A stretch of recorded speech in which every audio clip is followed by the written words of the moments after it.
Sup shredders, my name is Logan aka Spiderhands and welcome to an SP Reviews, where today we got ourselves a track from an act named Samurai Pizza Cats titled Ramen Man, featuring Babybeard. And if we switch over to here, we got ourselves a track on the screen here on YouTube, the official video for it. I haven't heard of Samurai Pizza Cats before, and it's a little bit on my ballpark to go and find bands I haven't listened to before. I'm just trying to be a little bit more explorative, you know? This came up on my YouTube feed, I like the look of the thumbnail. We're going to listen through this track from start till finish, and we're going to hear what we think. Let's do it, let's go, what do we got?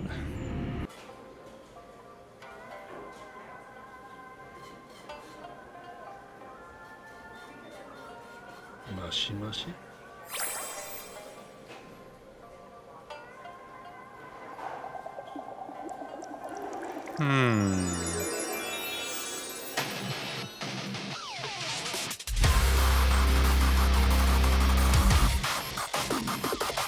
Of the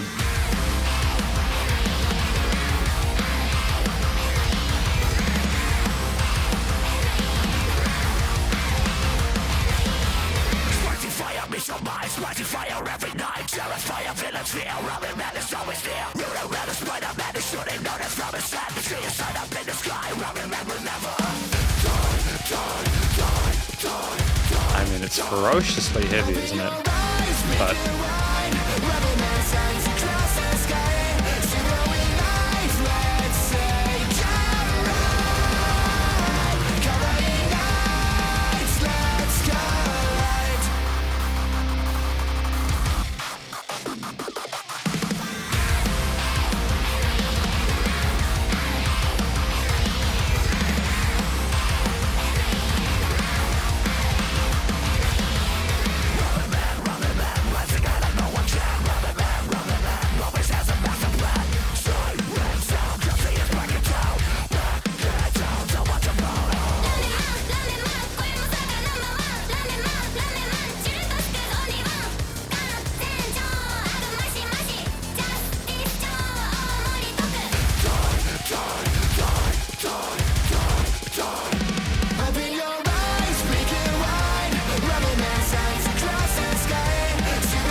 wonderful harmonies.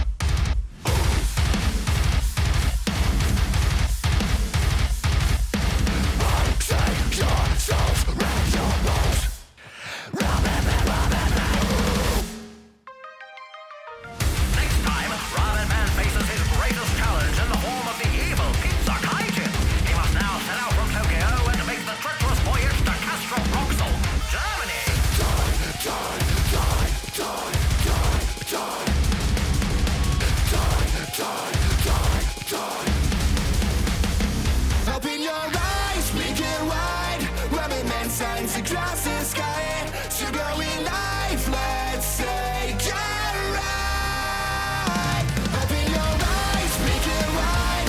Ramen Man signs across the sky. Sugar-ing life, let's take a ride. Covering nights, let's collide. Let's collide. Don't eat too spicy. Interesting. We're going to talk about this track more in the conclusion. Because welcome to the conclusion of my review of this track from an act named Samurai Pizza Cats titled Ramen Man, featuring Babybeard. In this section I'm going to be providing an overall song analysis of everything from lyrics and vocals all the way through to studio production, as well as any applicable constructive critique, and then finally my general thoughts from a listener's perspective. But first of all, what do we think this track is about? My take on it from the general audio-visual experience is when the guy came into the restaurant and the kindly chef gave him the magic potion, the mushi mushi, gave him that potion there. He turned into Ramen Man, went all over Tokyo.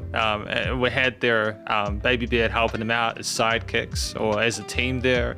And then I think they found the pizza kaiju or something like that, or along those lines. Or one person was, this again, Samurai Pizza Cats. They were Ramen Man, and then the other person became a member of their team as well. I like just how well-natured the story is. I think I'm more sort of confusing the pizza kaiju as being maybe like a hint at like another track that they're doing after this or something like that. But regardless, it's just really cool, clever stuff. I listen to tracks like these and I think it's such an interesting concept. It's not surprising to me that like you would maybe incorporate elements of like Japanese sort of culture into, you know, rock music and metal, especially with like the aesthetic and everything like that. And I've heard, you know, for example, baby metal and everything like that. I just like that everyone is just having so much fun with it, just not taking themselves too seriously. And I think that part of what sells it is how effective the vocal performance is and how well layered and structured things are. There's so many different ways that we communicate. I'm trying to figure out who's Baby Beard and who's Samurai Pizza Cats. I think Samurai Pizza Cats might be the guy that's walking around with the black hoodie on, trying different things around the place. And then Baby Beard are the people that we have on the screen there, if that makes sense. You know, I mean, either way, it's just the growled, gritty vocals there that are just so absolutely aggressive are just so stylistically appropriate for the kind of music that we're working with. And they're such a fantastic sort of coupling as kind of a pseudo-rhythmic element to a lot of those kind of harsher rhythm guitar parts in isolation outside of the genre. When you go into those choruses and you have those wonderful sort of like clean vocal takes from the dude, and then you have the harmonies from the lady singing alongside him, it's just tremendous. It's just so well stacked because of the different vocal ranges. There are some wonderful harmonies. At one point we had this extended one that had this beautiful resonance and tone to it within the position it was placed.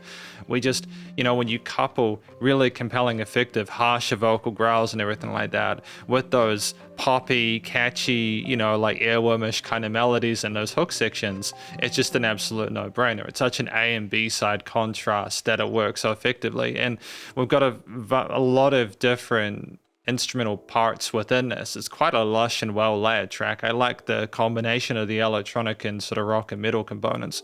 But I also want to note that the narrator later on in the piece was a nice touch as well, for a spoken element, a little bit of extra context and backstory for what's going on here for people who maybe have started really kind of locking in or, you know, halfway there. Yeah, effectively everyone involved show really capable vocal technique, very comfortable in their chest and head voice.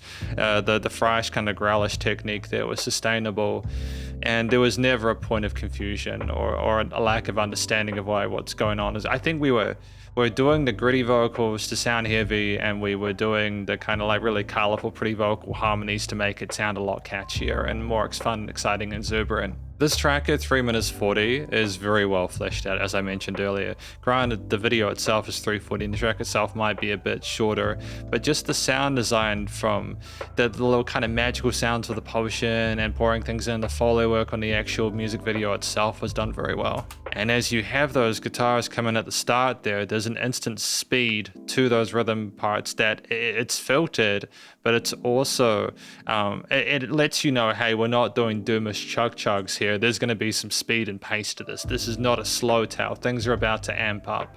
That's the power of incorporating those 16th notes off the bat. And as we like have those full-bodied guitar tones come in on the sides there, the bass filling it out on the low end, the drum with a mixture of quarters and 16ths across the snares, kicks and crashes, you know, you have the chants as well on top. And there's like a legato feel to quite a lot of it, despite kind of the side chaining of those drum and snare samples in there.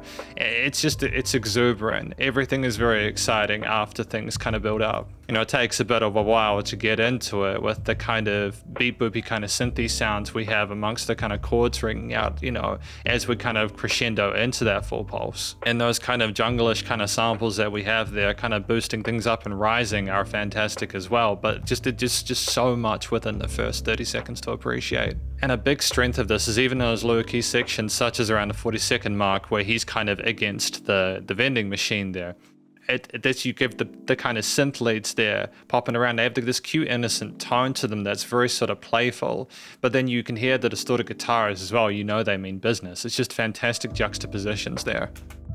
It's like opposites on the color spectrum. And I think around that 50-second mark where you have the breakbeats intermingled with the palm muted kind of alternate chugged elements there, it's just a fun combination. I'm not going to pretend this is the first time I necessarily heard those things coupled together, but nonetheless, it was still very, very well done here. The vocal parts within the chorus section around a minute are very sort of straightforward and easy to follow along to, let's take a ride. And everyone's having a great time and it's very colorful and pretty, but the drums are absolutely bombastic there. It's an incredibly tight performance on the kit there. You can tell that they're really trying to sort of capture a similar intensity, energy, and level of excitement to previous parts, at least for what was hinted there. We have a mixture of normal time and double time parts, such as at the end there where things really pick up with the double kicks and snares, and I appreciate that with some really fantastic tom transfer fills going on between the halfway points of certain parts. And though we stick with power chords on the rhythm guitars, there's enough going on in the upper register, especially with the vocal harmonies, to keep things relatively set within the spectrum. I think there's also a very subtle